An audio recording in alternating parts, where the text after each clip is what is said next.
Finalmente se hundió en el Congreso la reforma tributaria. Hicieron todo lo posible por salvarla. A última hora propusieron que cambiaban unos impuestos, que quitaban otros, pero no lograron convencer a quienes tenían que convencer, a los miembros de las comisiones económicas del Senado. Era un momento difícil. Los congresistas dicen que no vieron un esfuerzo de austeridad para explicar por qué a los colombianos les ponen más y más impuestos, o les querían poner más y más impuestos, pero no se veía un esfuerzo en el campo del recorte. Se notó improvisación, se notó ligereza, según dijeron los congresistas, en la sustentación de la reforma, que había un excesivo apetito fiscalista. Total, no lograron que la Comisión Cuarta pasara la iniciativa. 9 votaron por hundirla, 4 por no hundirla, y hasta ahí llegó, ahí quedó la reforma tributaria. Significa que les van a faltar 16.3 billones y que hay un instrumento contemplado en la ley que se llama tijera. La segunda. Ante esta situación, el gobierno ha empezado a sugerir que se podría decretar una emergencia económica. Y la discusión está muy caliente porque mediante la emergencia económica el presidente adquiere unas facultades especiales para decretar unos tributos. ¿Qué dicen los constitucionalistas?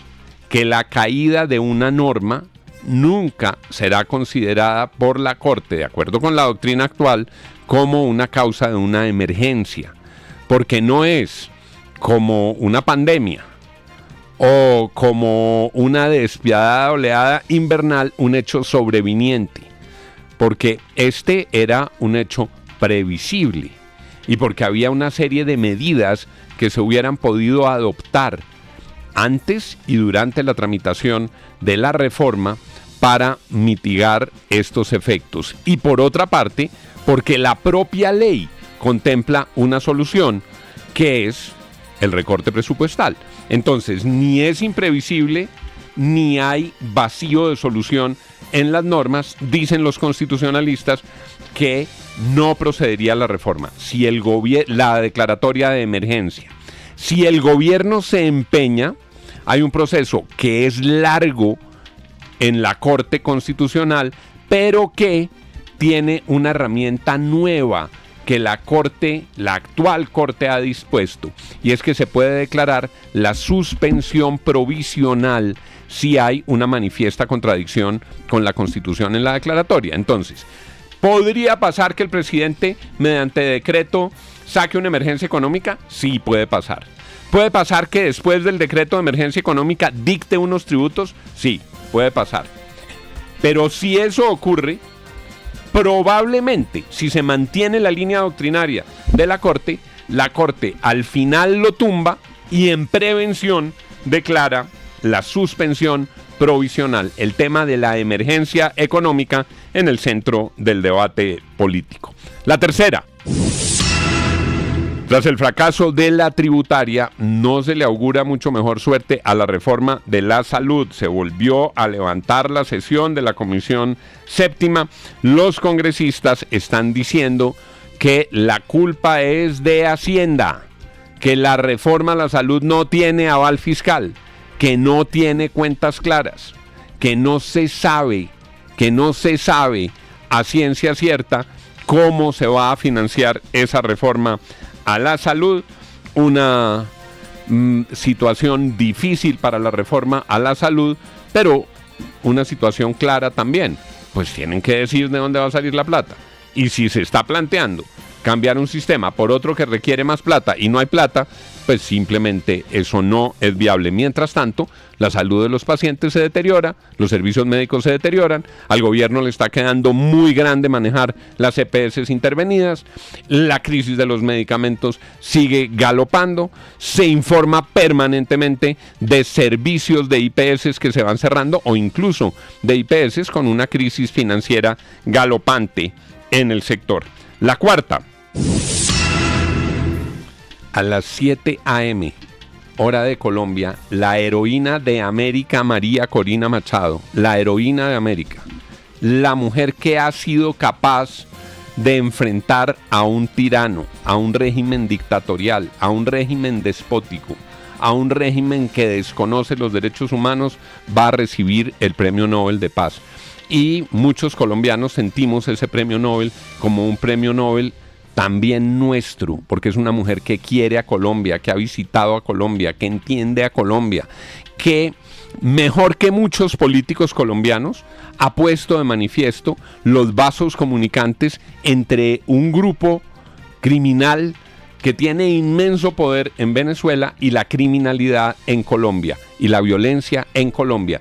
Tenemos enviados especiales en Oslo, nuestra compañera Idania Chirinos, nuestro compañero Andrés Díaz están en Oslo, están en la ceremonia Nobel. María Corina no estará, recibirá el premio su hija, pero será sin duda una ceremonia de gran trascendencia porque vuelve a poner en los ojos del mundo la crueldad del régimen de Nicolás Maduro. La quinta,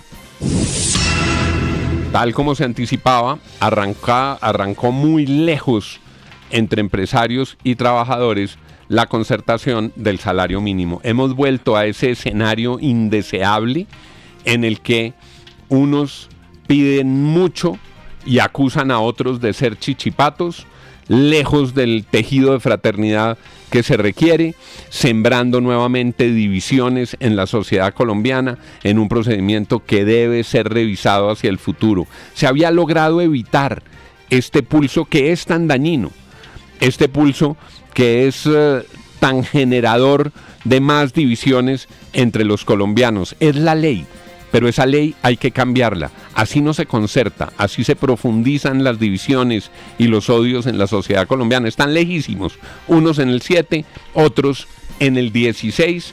Ojalá el ministro pueda llevar con buen pulso esta negociación. La sexta,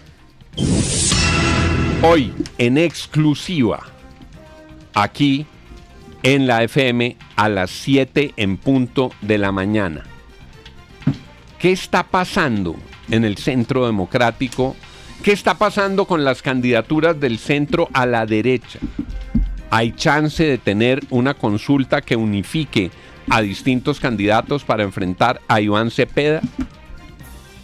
¿Qué está pasando en la puja por el Congreso de la República? Una entrevista exclusiva, en directo, con el expresidente Álvaro Uribe Vélez. ¿Tienen preguntas? Mándenlas a través del chat. ¿Tienen inquietudes? ¿Qué le quisieran preguntar a Álvaro Uribe? Saben ustedes que él habla en sus eventos del Centro Democrático, él da declaraciones generales, pero son muy escasas las entrevistas y sin duda es un protagonista de primera línea en la vida política de Colombia. Hoy a las 7, entrevista exclusiva con Álvaro Uribe. Estas son las 6 de las 6. Las noticias, opiniones y perspectivas en la FM. 6 de la mañana, 9 minutos. Arrancamos con lo que fue noticia a las 3.